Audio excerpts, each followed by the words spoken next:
time has arrived where Greg should become the chief executive officer of the company at year-end. Warren Buffett announcing his retirement shocked absolutely no one and everyone at the same time. The 94-year-old investment goat has been dropping succession hints for years, but when he finally made it official at Berkshire's 2025 shareholder meeting, declaring he'll step down as CEO on January 1st, 2026, the packed stadium in Omaha erupted into a minutes-long standing ovation. After 6 decades, around 3,800,000% returns, and building a struggling textile company into a trillion-dollar behemoth, Buffett is finally handing over the keys. The question that's keeping Wall Street up at night: can Berkshire Hathaway possibly survive without the Oracle of Omaha? Spoiler alert, Buffett himself thinks the company will do even better without him. But let's be real, that's a seriously high bar to clear. Berkshire's stock has generated returns nearly double the S&P 500 over decades. Just an example, if your grandparents had invested $8 in Berkshire shares back in the 1960s, that investment would be worth over $700,000 today. No wonder they call the annual shareholder meeting the Woodstock for capitalists. Buffett's successor is Greg Abel, a 62-year-old Canadian who's been hiding in plain sight at Berkshire for over 20 years. Unlike the folksy, quotable Buffett, Abel is known for being low-key and detail-oriented. He's been running Berkshire Hathaway Energy, formerly Mid-American, and overseeing all non-insurance operations as vice chairman since 2018. If you're wondering why Buffett picked Abel, his late partner Charlie Munger accidentally spilled the beans back in 2021 when he said, "Greg will keep the culture." That one statement speaks volumes about what really matters at Berkshire. Abel didn't come up through finance. He's an operations guy who started as an accountant before finding his groove in the energy sector. Buffett brought him into the Berkshire fold in 1999 when they acquired Mid-American Energy. Since then, Abel has quietly expanded Berkshire's energy empire into a powerhouse, proving he knows how to build value. Here's the thing about Abel: he's not a stock-picking virtuoso like Buffett, and that's the trillion-dollar question. Can someone without Buffett's legendary investing instincts keep Berkshire's money machine humming? Berkshire isn't just any company. It's a unique creature in American capitalism, part massive investment fund, part corporate conglomerate owning everything from Geico Insurance and BNSF Railroad to Dairy Queen and See's Candies. Oh, and don't forget the massive stock portfolio with that huge Apple stake. Abel's challenge is essentially taking on 2 full-time jobs: chief operator, running all those businesses, and chief investor, figuring out what to do with Berkshire's absurd pile of cash. As of early 2025, that cash hoard stands at nearly $350 billion.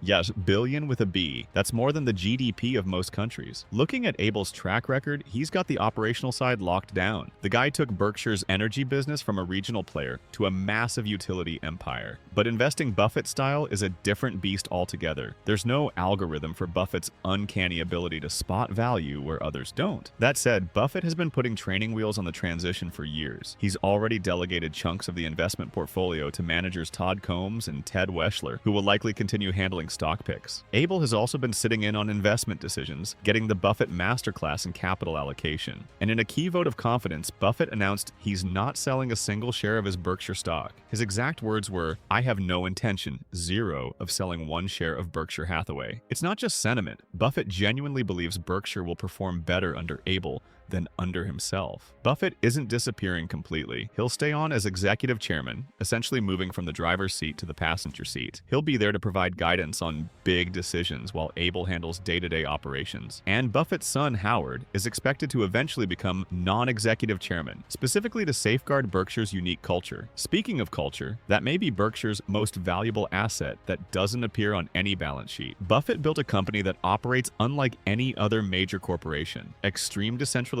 means subsidiary companies largely run themselves. Abel's management style will likely differ subtly from Buffett's. While preserving Berkshire's decentralized approach, Abel is expected to be a bit more hands-on with subsidiary companies than Buffett was. He'll probably visit operations more regularly and have more direct dialogue with business unit CEOs. This makes sense given his background as an operator rather than a pure investor. The biggest question mark is what Abel will do with that mountain of cash. Buffett has been content to let it pile up when he couldn't find investments meeting his strict criteria. In recent years, that's meant Berkshire's cash has grown to astronomical levels. With Abel at the helm, we might see more share buybacks or even dividends. Buffett famously resisted dividends, believing he could create more value value by reinvesting profits. But Abel might feel pressure to do something productive with all that cash, especially if he doesn't have Buffett's legendary deal-making reputation to keep shareholders patient. Wall Street analysts are divided on how the transition will affect Berkshire's stock price. Some worry that without Buffett's star power, Berkshire might lose its premium valuation. Without the Buffett premium, they argue, the stock could drift lower as the market adjusts to life without the Oracle. Others point out that Berkshire's intrinsic value has little to do with who sits in the CEO chair. The company owns dozens of cash-generating businesses and has a fortress-like balance sheet. Its large stock holdings in companies like Apple are worth the same, regardless of who's CEO. Several factors suggest Berkshire's future remains very bright.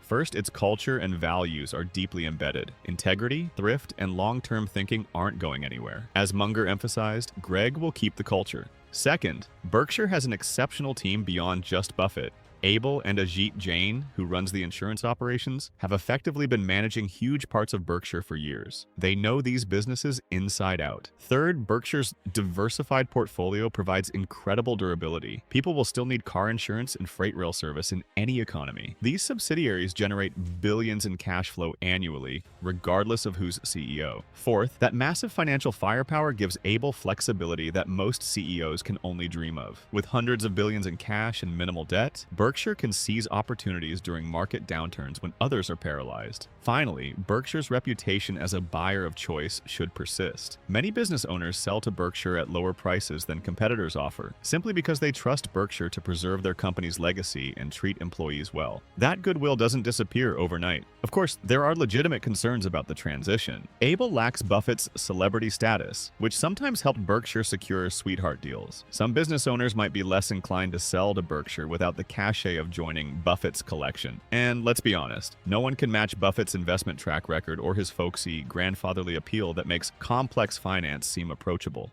Abel will inevitably be compared to a legend, which is an impossible standard. But it's worth remembering that Berkshire has been preparing for this moment for years. It's a carefully orchestrated transition. Buffett has been gradually delegating responsibilities and setting up systems that don't depend solely on his genius. When Tim Cook says there's never been someone like Warren, but also notes that Warren is leaving Berkshire in great hands with Greg, that about sums it up. Buffett is irreplaceable, but Berkshire is bigger than any one person, even its legendary founder. So what's the verdict on Berkshire's post-Buffett future? The smart money says the company keeps right on trucking. Maybe not with the exact same style or flair, but with the same fundamental principles that built it into a colossus. As Buffett himself put it, I think the prospects of Berkshire will be better under Greg's management than mine. Coming from the investing GOAT, that's about as strong an endorsement as Abel could hope for. The real lesson here might be that great companies outlast even legendary founders when the transition is handled right. Buffett has spent decades not just building a great investment vehicle, but institutionalizing a philosophy and culture that can survive without him. In the end, Berkshire's future doesn't hinge on whether Abel can be the next Warren Buffett. It hinges on whether he can be the first Greg Abel, a CEO who honors Berkshire's past while steering it confidently into a future that none of us, not even the Oracle of Omaha, can precisely predict. I hope you enjoyed the video. If you like this video format, please subscribe to this channel. Otherwise, we'll see you again in the next video.